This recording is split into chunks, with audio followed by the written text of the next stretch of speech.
Solutions for Portland's homeless crisis. One that would help find people a place to stay. Someone in our church came to me and was like, could we help our houseless neighbors with this big space that we have? And another that would help people who are suffering on the streets. We would share mental health professionals and peer support specialists, people with lived experience who really know how to communicate with and work with people. Also, the Newburgh School Board has officially banned anything political, quasi-political, controversial, with even the slightest possibility of sparking any sort of debate whatsoever. But since this was originally a plan to ban Black Lives Matter and pride flags, let's talk to some of the kids being impacted by it. Here's the story. Whoa, a double here's. Wasn't expecting that. Hello, a single Dan. I'm not single, but a solo. You get what I mean. Hi, I'm Dan Haggerty. Button your coats, let's get serious. It's time for the story. All the ways to communicate with us at the bottom of your screen. You can use the hashtag HeyDan to contact us on Twitter or email us at thestory@kgw.com. Let's get started. Now, we're talking solutions to start things off tonight. We got a ton of feedback last night after the show. We focused on the crisis in Old Town, and it hit a nerve with a lot of people. We showed you the tents and the homelessness and the suffering and the addiction and the mental illness and the violence, everything. We spoke to the executive director of Lan Su, the beautiful Chinese garden down there, about the threats that she faces every day trying to keep her staff and her patrons safe. I have had staff in the last week assaulted. I have had staff in their cars chased with people chasing after them with metal pipes. We had somebody die on the streets right next to Lan Su. We have had gunshots. All of this is too much to ignore and not address. Yeah, so that was Elizabeth Nye there, the executive director, and she didn't hold back at all during our interview. There was one thing that she said in particular that really caught a lot of people's attention when I asked her about the city's response to her concerns. I'm going to tell you something. Some of the conversation has shifted to everybody knows what the problems are, so don't come to me unless you have solutions. That's what we're being told. Well, I don't have the solutions. My job is to run Lan Su. Your job is to show up and make our city safe so that we can do that. So let's try to help her out, okay? Let's talk about some solutions tonight. When it comes to our homeless crisis, a good place to start is mental illness and addiction. I met with Scott Kerman from the Blanchet House. They operate in Old Town, serving meals, offering shelter, offering services to people. There are few people, honestly, who know this crisis better than Scott, and he is very, very concerned. He says that all of the problems that typically plague homeless people have grown. They've gotten worse. To the point now to where the work that they do at the Blanchet House, they can't even hand out food on some days. They can't even give out coffee on some days. There is so much mental illness in our area. There is so much addiction and so much trauma that it is becoming increasingly challenging for us to provide services and for people to receive services. Frankly, because it's dangerous to do that at times. Old Town has our largest concentration of homeless people. Drug addiction is up, psychotic episodes are up. There is constant violence, especially against homeless women. I saw it. I went down there when I did those interviews. We parked outside, right outside the Blanchet House, and I stepped out of the car, and right there I saw a woman, a young woman, sitting cross-legged in the door of her tent, alone, gazing past me, clutching a hatchet in her hands. Trust me, whatever you see in stories like these, on The Story, on other KGW newscasts, on any newscast that you watch around town, believe me, the reality down there is worse. Because if it's not in front of you, and if you're not down here all the time, you really can't appreciate what we're seeing. There are times when we see things in our district, and this was certainly true in the initial weeks and months after everything shut down in March of 2020, that were reminiscent of what you would see in news footage for war-torn or famine-torn areas, perhaps in developing countries. That was happening right here. People in half states of clothing, with illness, and sleeping in the street, and that's what we're seeing down here. So what can be done? What are What are the solutions? How can we help these people and the people who live down there and work down there? Well, Willamette Week, they published an article this morning that we think is worth your time. Coincidentally, they were covering these very same issues in Old Town at the same time that we were, in a piece that's discussing solutions to what they call the higher rates of psychotic episodes that are occurring down there. They mentioned the county's massive bankroll to fund solutions, so it's not like there's no money sitting around. There's federal bailout money from COVID relief. There's $2.4 billion from that tax measure that passed last year, and $52 million that's ready to be spent. They also talked to Scott from Blanchet House, and his new idea he has to unite with the other nonprofits down there to fight this fight together. He shared his full plan with Laurel Porter last Friday on Straight Talk. Let's talk about some more solutions, Scott, because you're calling for a bold, innovative response. You wrote about it in a guest editorial recently in the Oregonian. What is your idea? What does it look like? So my idea is that the agencies in our downtown and Old Town district share teams of mental health and peer support specialists. We see many of the same clients and guests, and we experience as individual agencies many of the same challenges in serving people who are in crisis. And we are fortunate to have an amazing peer support person with us at lunch and dinner 5 days a week. And it's amazing what her building relationships with people who come to us every day has done to enhance their experience with us and help to de-escalate crisis. Imagine if that existed everywhere, and that when people went from Blanchet House to another agency for service, they also saw the same people. We would have this continuity of care from agency to agency, and we'd be able to collaborate in helping the people that we serve collectively to better outcomes. All right, so we're starting to talk about solutions there. He touched on some of his ideas at the end. Let's keep that train rolling, shall we? How about this? Have you thought about this? Portland churches opening as homeless shelters. Here's Maggie Vespa. Portland's been battling a housing crisis for close to 6 years. Amid the pandemic, things seem to have gotten worse than ever. I was on a housing list when the COVID thing hit. The latest data collected in 2019 shows more than 2,000 people are sleeping on the streets in Multnomah County. Officials have made it clear they need all hands on deck. The Community of Christ has been involved with this kind of ministry before. Enter Portland's churches. I saw the homeless, the houseless population growing. They're banding together with a simple idea. It was like a light bulb came on. To open their doors night after night as shelters for homeless families. We met pastors Jeremy Richards, David Brink, and Daniel Rose at Rose's Church, Community of Christ in Northeast Portland. They're 3 of 9 churches that have signed on to help. These buildings are utilized a lot during the week, but in the evenings, they're just kind of there. This is a way that we can say, like, let's partner with you to our neighbors, let's partner with the city, and let's do good together. Do good together with the help of community rooms, kitchens, and bathrooms. The goal, to get 13 churches on board and start sheltering families next spring. The program, first reported by Street Roots, would start small, housing a few families at a time and moving them from church to church week after week. During the day, they would help connect families to services and housing. The model is based on similar programs in other cities run by a group called Family Promise. Becky Lee is the local board chair. We've got space.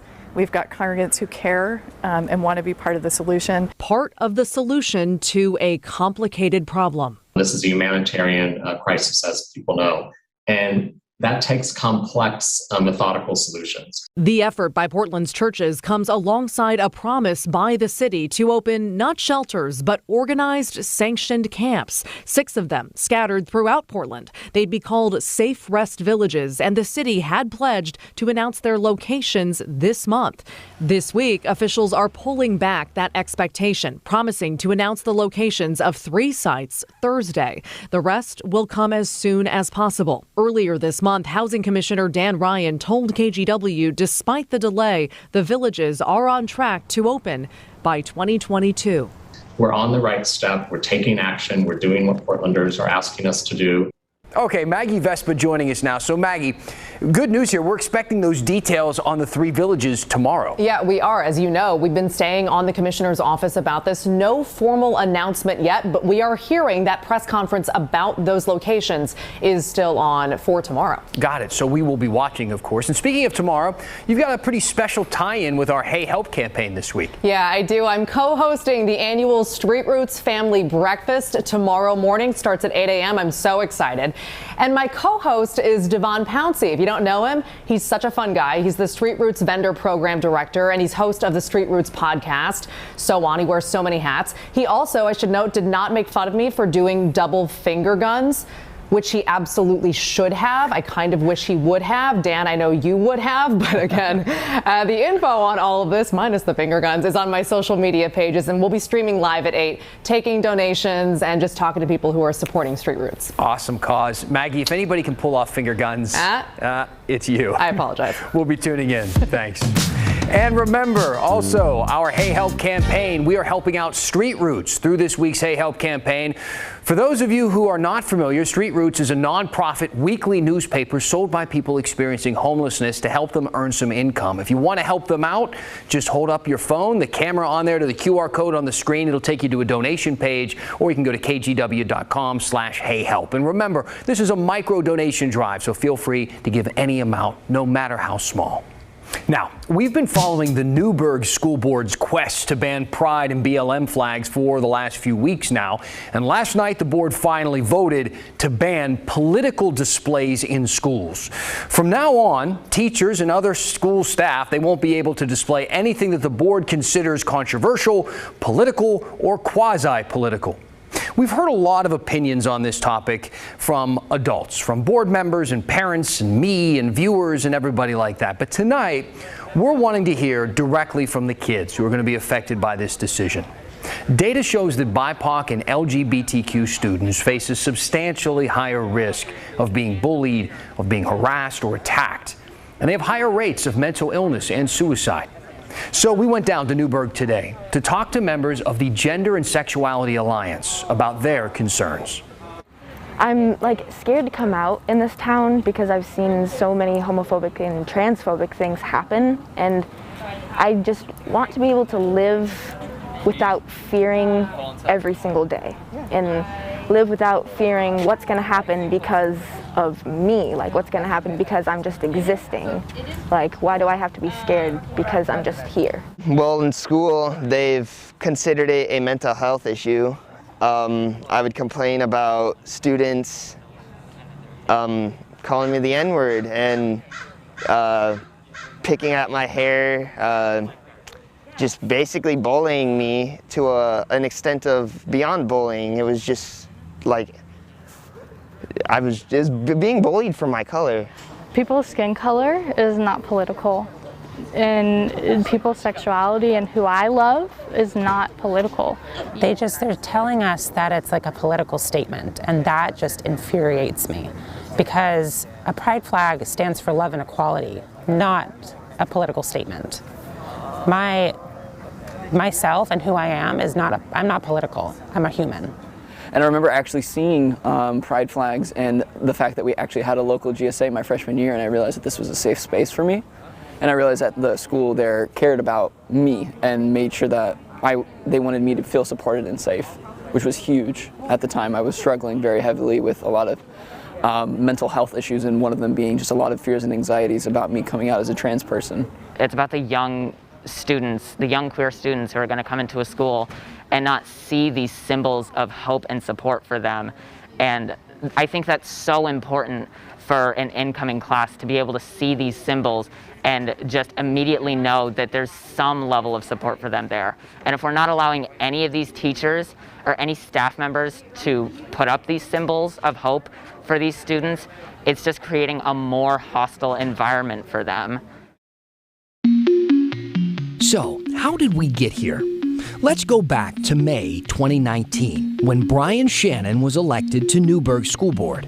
He ran on a conservative platform as an outsider and promised to, quote, shake things up. Then, this spring, 2 more conservative board members were elected. They were backed by a right-wing political action committee called Community-Oriented Public Servants. In August, Shannon introduced a ban on Black Lives Matter and Pride flags and signs from district buildings. Despite national outcry, the board's conservative majority voted for the ban. But the superintendent questioned the legality of it, and the ACLU threatened to sue. So this week, the board voted to expand the ban, covering any symbol considered political, quasi-political, or controversial. Meantime, during this entire debate, Newburgh kept making headlines for racism in its schools. Snapchat messages surfaced showing a group of Newburgh high school students participating in a virtual slave trade, talking about auctioning off their black classmates. Then, a Newburgh school staffer showed up to work in blackface, claiming she was dressed as Rosa Parks to protest the vaccine mandate for teachers. That staffer was reportedly fired. A recall campaign has also been launched against Brian Shannon over the school board's ban. And that's how we got here. Now, when the story continues, what do you get when you combine a huge event with a highly contagious virus and really low vaccination rates with not a lot of masks? People who were not feeling well clearly came to the rodeo and spread the virus. They were concerned that it was going to be a super spreader, and it seems, at least so far, that appears to be coming true. We're going to talk about the big COVID outbreak in Eastern Oregon when the story continues.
Welcome back. I was just going through some questions and comments. We'll try to address a few at the end of the show. We always have a different amount of time at the end, but hopefully we can get to a few. We'll use the hashtag HeyDan if you want to reach out on Twitter or email us at thestory@kgw.com.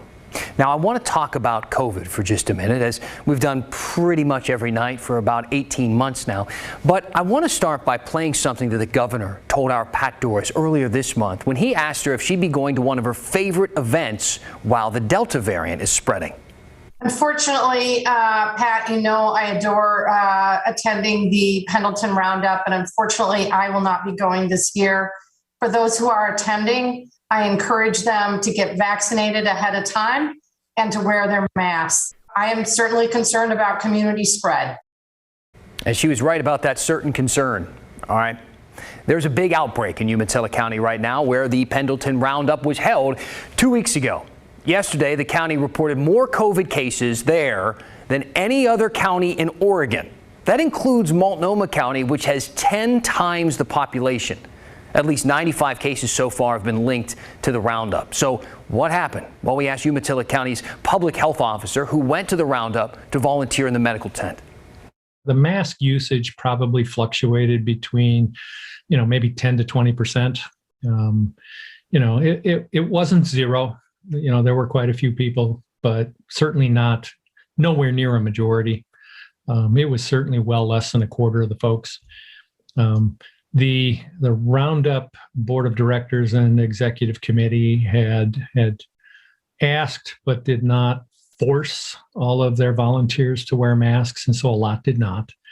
The vast majority of people who attend rodeos are generally the same group of people who don't like masks, who don't like vaccines, who don't like their personal freedoms and rights infringed upon. And so it's not really a surprise that we're seeing that. But we've told people if you feel sick or you're not feeling well, stay home. And that clearly did not happen. People who were not feeling well clearly came to the rodeo and spread the virus. I also talked to 2 reporters from the East Oregonian newspaper who are following this outbreak right now. They told me that they also are not surprised that this is happening. This was an event that public health officials were concerned about for months. They had voiced concerns about the low vaccination rate here in the county. Roughly 2 out of every 5 residents are vaccinated. And they were aware that tens of thousands of people were going to flood into this very important event. And they were concerned that it was going to be a super spreader. And it seems, at least so far, that appears to be coming true. I think another group that's really concerned is the Confederate tribes of the Umatilla Indian Reservation. Members participate in kind of various ways throughout the week. And now they're seeing a big uptick on the reservation and are starting to put kind of new restrictions in place to try to halt the spread. They let the Roundup know their concerns ahead of time. Apparently, there were some recommendations that were privately made to try to curb the spread, but they're starting to see an uptick of their own. What is the vaccination situation for the tribe? So the tribe is reporting 47% vaccination rate, which is, Bryce could correct me if I'm wrong, that's not too far off from the county's rate as a whole. They've kind of struggled to get their vaccination rate where they want it to be. Their goal is 70%. They're continuing to encourage people to get vaccinated. And now have to kind of reintroduce all of these measures that they had kind of loosened in recent months.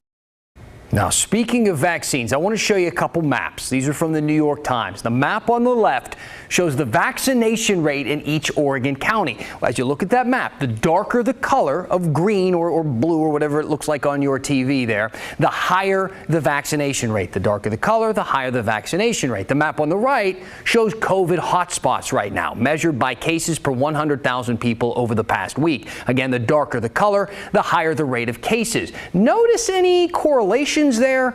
Anything look like, a little red flag, so to speak?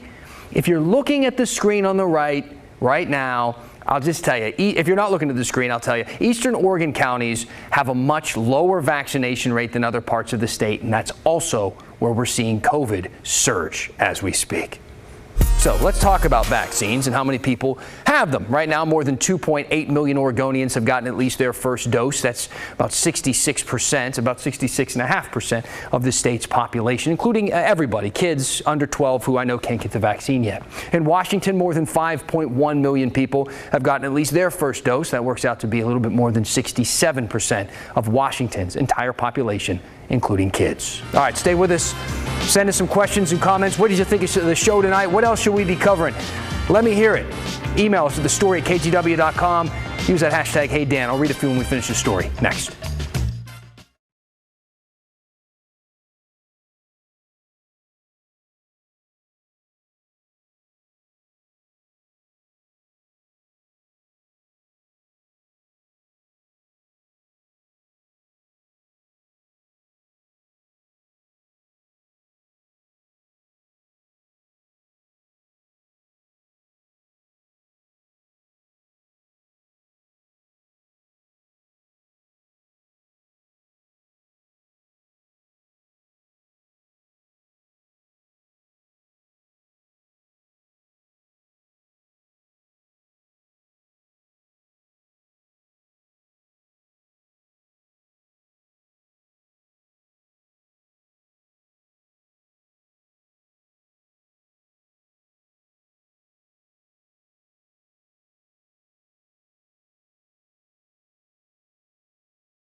Okay, question and comments. Sharon here writing in, Dan, do you think the American flag could be banned at Newburgh schools?